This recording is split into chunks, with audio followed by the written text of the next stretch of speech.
महाराष्ट्र के मुख्यमंत्री शिंदे क्या आए, बसपा में मानो भूचाल आ गया।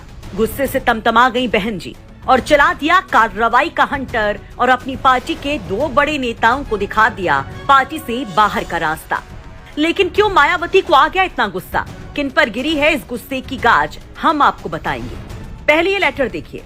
बहुजन समाज पार्टी के इस लेटर हेड पर एक प्रेस रिलीज के जरिए इन नेताओं के निष्कासन की जानकारी दी गई है, जिसमें साफ साफ लिखा है राजकिशोर सिंह और उनके भाई ब्रजकिशोर सिंह उर्फ डिंपल के निष्कासन की बात कही गई है। ये दोनों नेता पूर्वांचल में एक बड़ा वर्चस्व रखने वाले बताए जाते हैं। अंदाजा इस बात से लगाइए कि राजकिशोर सिंह तीन बार मंत्री रह चुके हैं। वहीं उनके भाई ब्रजकिशोर भी सपा सरकार में मंत्री रह चुके हैं। बसपा, सपा और कांग्रेस जैसे दलों में रहकर अपनी राजनीति का लोहा मनवा चुके हैं। ऐसे में 2024 के रण से पहले मायावती के सेक्शन की चर्चा बहुत ज्यादा है। चलिए अब ये भी जान लीजिए कि आखिर इसके पीछे क्या वजह बताई जा रही है।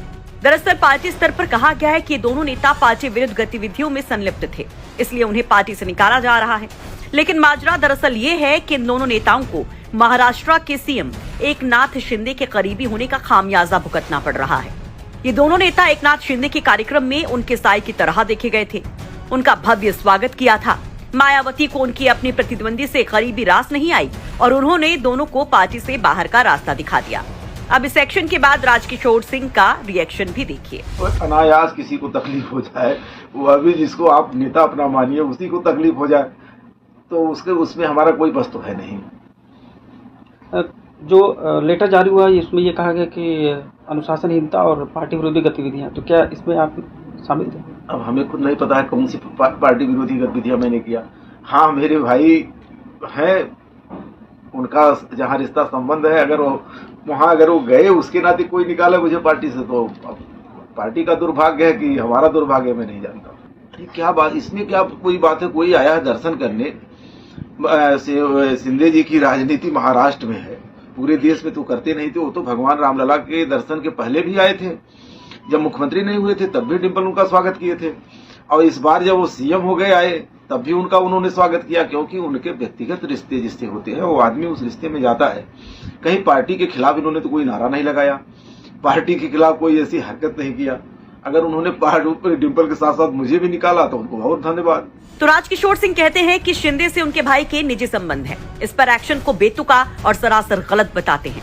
वहीं इस दौरान वो अपनी हार का ठीकरा भी बसपा और मायावती पर फूट जाते हैं। कभी कभी मति भरभ्रष्ट होती है तो स्वाभाविक है, उस चाहे वो घर हो, चाहे वो पार्टी हो, चाहे वो कुछ हो, वो बर्बाद हो जाता है। जनाधार को लेकर भी अब सवाल खड़े होते हैं कि अब बसपा का कोई जनाधार नहीं रह गया है, दलित वोट हो या ब्राह्मण वोट हो, सब टूट गए। ये सही है, अगर बीएसपी से मैं न लड़ा होता तो निर्दल लड़ता तो मैं विधायक हो जाता। उस पार्टी से लड़ने के नाते मेरा नुकसान हुआ और मैं हार गया चुनाव। आपको बता दें कि राजकिशोर सिंह की गिनती कद्दावर नेताओं में होती है, जो मायावती सरकार में कैबिनेट मंत्री थे, सपा सरकार में 2 बार कैबिनेट मंत्री थे। वहीं उनके छोटे भाई ब्रजकिशोर सिंह डिंपल को सपा सरकार में राज्य मंत्री का दर्जा दिया गया था। 2019 में दोनों ने सपा छोड़कर कांग्रेस ज्वाइन की थी और 2020 में हाथी पर फिर से सवार हो गए थे, दोबारा से बसपा में आ गए थे। आपको बता दें कि राजकिशोर सिंह हरैया से 2022 में बसपा के टिकट पर चुनाव भी लड़े थे, लेकिन इस बार उनको हार का सामना करना पड़ा था, जिसके पीछे वो बीएसपी के सिंबल को जिम्मेदार बताते हैं। खैर, अब चर्चाएं ये हैं कि दोनों भाई बीजेपी जाने की जुगत में हैं। वहीं निकाय चुनाव से ठीक पहले जिस तरह से बड़ी कार्रवाई बसपा में की गई है,